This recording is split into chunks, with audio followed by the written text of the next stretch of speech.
সুপ্রিয় শিক্ষার্থীবৃন্দ, আশা করি তোমরা সবাই ভালো আছো। বিগত কয়েকদিন আগে আমি একটি ভিডিও তৈরি করেছিলাম, ইতিমধ্যে তোমরা হয়তো অনেকে সেটা দেখেছো।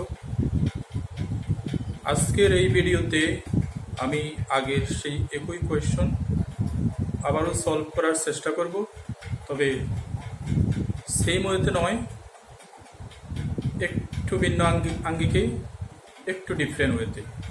আশা করি এই সিস্টেমটা তোমাদের ভালো লাগবে। এক্ষেত্রে আমার একটি সাজেশন থাকবে, আজকের এই ভিডিওটি দেখার পর তোমাদের অনেকে আগের সলিউশন এবং এই সলিউশন দুটার মধ্যে কম্পেয়ার করে কম্পারেটিভলি তোমাদের কাছে যেটা ইজি মনে হয় সেটাই চুজ করবে। এটাই একান্ত স্বাভাবিক। তবে আমি বলবো তোমরা দুইটাই শিখবে, দুটাই রপ্ত করার চেষ্টা করবে, কেননা এই চ্যাপ্টারের ডিফারেন্সিয়েশন রিলেটেড পরবর্তী ম্যাথগুলো সলভ করার সময় এই দুই নিয়মের যে কোনোটা ফলো করে তোমার সলভ করতে হতে পারে, সেই জন্য তোমরা দুইটাই শিখবে। তাহলে এখন শুরু করা যাক। আমি সরাসরি সলিউশনে চলে যাচ্ছি। তোমরা প্রথমে কোয়েশ্চনটা দেখার চেষ্টা করো। আমি কোয়েশ্চনটা একটু ধারণা দিয়ে তারপর সলিউশনে যাব। এখানে লিখে আছে find the derivative of ln tan 5x with respect to x, অর্থাৎ আমাদের x এর সাপেক্ষে ln tan 5x এর ডেরিভেটিভ করতে হবে।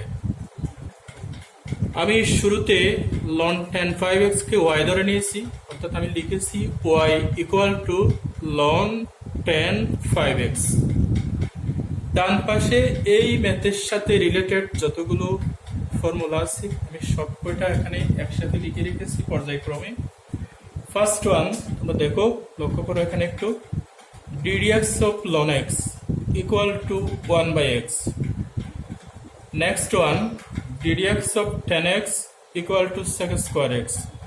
Last one ddx of x equal to 1। এই তিনটি ফর্মুলা পর্যায়ক্রমে এখানে ব্যবহৃত হবে এই ডেরিভেটিভের কাজটা সম্পন্ন করার জন্য। আমি একটু আগেই বলেছিলাম কোয়েশ্চনে বলা হয়েছে ln tan 5x এর ডেরিভেটিভ করার জন্য।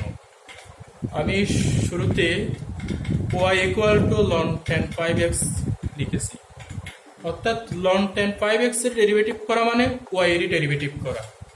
যেহেতু কোয়েশ্চনে বলা হয়েছে উইথ রেসপেক্ট টু x, অর্থাৎ x এর সাপেক্ষে আমাদের ডেরিভেটিভ করতে হবে, তাহলে আমি শুরুতে যে লাইনটা লিখেছি ওই লাইনের বোথ সাইডে, লেফট হ্যান্ড সাইড এবং রাইট হ্যান্ড সাইড, বোথ সাইডে আমি ddx নিয়েছি। ddxটাকে আমরা ডিফারেন্সিয়েশন রিলেটেড একটা অপারেটর বলে থাকি। ম্যাথমেটিক্সে অনেকগুলো ম্যাথমেটিক্যাল অপারেটর ব্যবহৃত হয়, তার মধ্যে ddx এক ধরনের ম্যাথমেটিক্যাল অপারেটর যেটা ডিফারেন্সিয়েশনের জন্য ব্যবহৃত হয়। তাহলে এই লাইনে আমি বোথ সাইডে ddx নিয়েছি, তোমরা দেখতে পাচ্ছ। ddx নেওয়ার পরে পরবর্তী লাইনে ddx of y K dy dx লেখা যায়। এরপরে রাইট সাইডে তোমরা দেখো ddx অফ ln x এর ফর্মুলার সাথে এটা মিলে যায়, তবে এখানে এক্স্যাক্টলি x নাই, ln এর সাথে আছে tan 5x।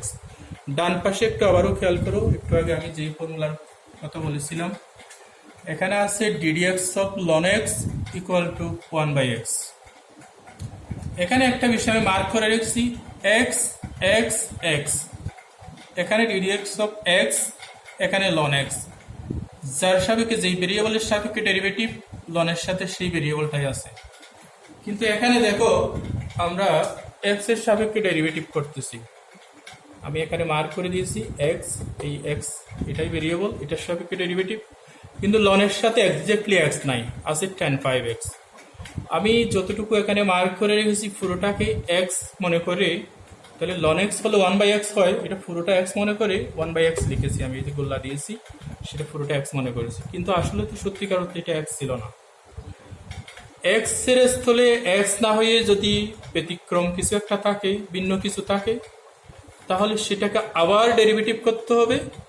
আমি ddx অফ ln x এর সূত্র 1/x এই আকারে লেখার পরে পাশাপাশি মাল্টিপ্লিকেশন আকারে আবার ddx লিখবো।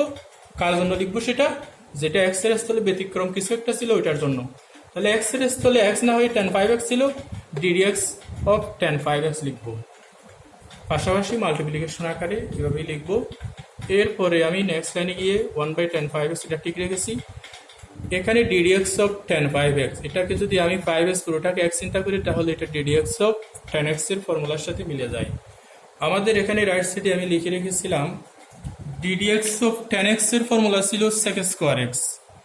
এখানে ভেরিয়েবল x এর সাপেক্ষে ডেরিভেটিভ করতেছি, এখানেও x, যার কারণে sec স্কোয়ার x। কিন্তু আমরা এখন যেখানে ফর্মুলা অ্যাপ্লাই করলাম সেখানে ভেরিয়েবল x এর সাপেক্ষে ডেরিভেটিভ করলেও 10 এর সাথে কিন্তু এক্স্যাক্টলি x নাই, 10 এর সাথে আছে 5x।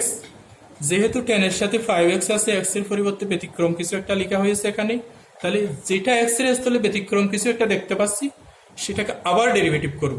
প্রথমে ddx অফ 10x এর সূত্র sec স্কোয়ার x, x এর পরিবর্তে এখানে 5x, এখানে sec স্কোয়ার x অনুসারে লেখার সময় ওইটা ঠিকই 5x লিখবো, x না লিখে, যেহেতু এখানে 5x ছিল। এরপরে x এর স্থলে যেটা ব্যতিক্রম কিছু একটা ছিল ওখানে ঠিকই আবার ddx সব দিয়ে ওই 5xটা আবার লিখবো, যেহেতু এটা এক্স্যাক্টলি x ছিল না। নেক্সট লাইনে গিয়ে লেফট সাইডে dy dx এটা ঠিক আছে, 1/10(5x) এটাও এক্স্যাক্টলি লিখেছি, sec স্কোয়ার 5x এটাও ঠিক থাকবে। শুধুমাত্র ডিফারেন্সিয়েশনের জন্য যে অপারেটর দেওয়া আছে ddx, ওখানে আমাদের কিছু একটা অপারেশন করতে হবে ফর্মুলা অনুসারে। তাহলে এখানে ddx অফ 5x, এখানে ডেরিভেটিভ করার সময় 5 যেহেতু কনস্ট্যান্ট, আমরা জানি কনস্ট্যান্টের ডেরিভেটিভ আমরা সাধারণত করি না ইন্টু আকারে থাকলে। যদি আবার শুধু 5 থাকতো তখন কিন্তু 0 হয়ে যেত, যেহেতু কনস্ট্যান্টের ডিফারেন্সিয়েশন 0। তাহলে এটা যদি শুধু 5 থাকতো, আমি এখানে অ্যাসটা একটু করে মুছে দিচ্ছি, এক্ষেত্রে কিন্তু এটার মান আসতো 0।